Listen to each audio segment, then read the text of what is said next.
हे धक्कादायक दृश्य आहे बुलढाण्यातील. टक्कल व्हायरसमुळे इथले नागरिक दहशतीखाली आहेत. बुलढाण्यातील शेगाव तालुक्यातील जवळपास 15 गावांमधील अनेक नागरिकांना या समस्येला सामोरं जावं लागलंय. अचानक केस गळती सुरू होऊन अवघ्या काही दिवसांतच टक्कल पडण्याची अनेक प्रकरणं समोर आली आहेत.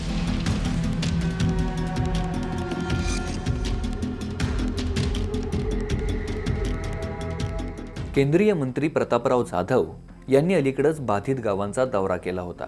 हा प्रकार गंभीर असल्याचं त्यांच्या लक्षात आलं. दरम्यान या प्रकरणाची दखल केंद्र सरकारनं घेतली आहे. दिल्लीतून ICMRच्या तज्ज्ञांची टीम बुलढाण्यात दाखल झाली आहे. ICMRचे तज्ज्ञ बाधित गावांमध्ये जाऊन तपासण्या करतायत. यासोबतच इतर भागामध्ये या समस्येचा फटका बसू नये म्हणूनही खबरदारी घेतली जातीये.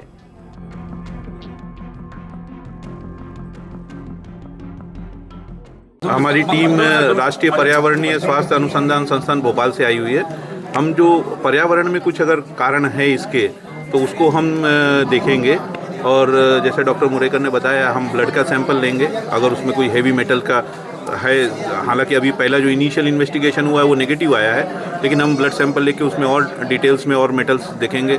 सॉयल सैंपल लेंगे, जो गेहूँ चावल व जहाँ स्टोर करते हैं उसके कुछ सैंपल्स लेंगे. उसमें अगर कुछ है, क्योंकि कुछ जनरली परंपरा रहती है कुछ डालने की कि कीड़े नहीं पड़े, उस एंगल से देखेंगे.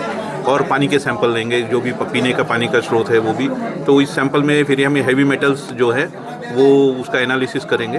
और जैसे उन्होंने बताया कि थोड़ा टाइम लगेगा एनालिसिस में, तो फिर एनालिसिस करके रिपोर्ट बनाएंगे. और बाकी जो कॉज है वो भी हम जब हम सर्वे करेंगे, पेशेंट से बात करेंगे, उसको भी हम देखेंगे और फिर कोरिलेट करके देखते हैं क्या कॉज आता है.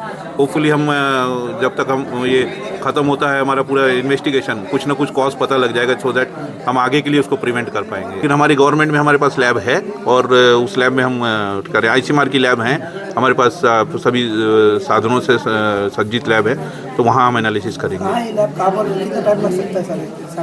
सैंपल हम भोपाल ले जाएंगे, या हमारे जो सैंपल्स यहाँ से कलेक्ट करेंगे वो भोपाल ले जाएंगे. हमारे पास अहमदाबाद में भी लैब है, भोपाल में भी लैब है, तो हम वो लैब में एनालिसिस करेंगे. या समस्येच्या मुळापर्यंत जाण्यासाठी नागरिकांच्या विविध प्रकारच्या तपासण्या करण्यात येत आहेत. विविध सॅम्पल्स घेऊन प्रयोगशाळेत तपासणी करण्यात येणार आहे. या समस्येच्या मुळाशी जाऊन त्यातून मार्ग काढू असा विश्वास तज्ज्ञांनी व्यक्त केलाय. पेशेंट के लिए अभी तो कॉज हमको मालूम नहीं है कि क्या है, तो हम प्रिकॉशन किसी चीज़ के लिए नहीं बता सकते. जो साइंटिफिक लिटरेचर में है उसमें एक तो इन्फेक्शन हो सकता है, चाहे फंगल इन्फेक्शन हो चाहे वायरल इन्फेक्शन हो. और दूसरा हेवी मेटल्स जो हैं वो बताया गया है कि जो थैलियम है, सेलेनियम है, चाहे आर्सेनिक है, ये जो कुछ मेटल्स इम्प्लीकेट किए हैं कि इनके कारण हेयर लॉस होता है. तो हमारा भी वही रहेगा कि हम ये सैंपल्स कलेक्ट करें, उसमें ये मेटल्स को देखें हैं कि नहीं हैं, और हैं तो कितनी मात्रा में. अगर बहुत ज़्यादा मात्रा में तो फिर हमको उस हिसाब से बताना पड़ेगा. साहब रिपोर्ट के लिए टाइम लगेगा. अभी मैं अभी एग्जैक्टली अभी टाइम नहीं बोल सकता हूँ, क्योंकि वो पूरा कलेक्शन के बाद में उसको एनालिसिस में टेक्स टाइम. तब तक तो बीमारी काफ़ी बढ़ जाएगी, कुछ तो प्रिकॉशन लेना चाहिए. प्रिकॉशंस तो एक अच्छी बात ये है कि रीजनरेट हो रहा है ना. ये अच्छा साइन है ये कि भाई टेम्परेरी फिनोमेना है ये.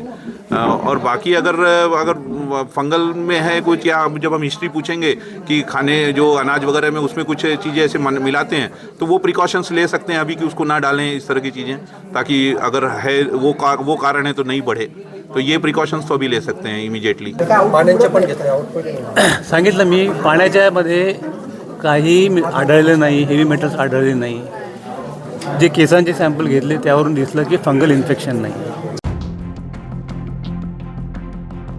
टक्कल व्हायरसच्या समस्येच्या मुळाशी जाण्याचा तज्ज्ञांचा प्रयत्न आहे.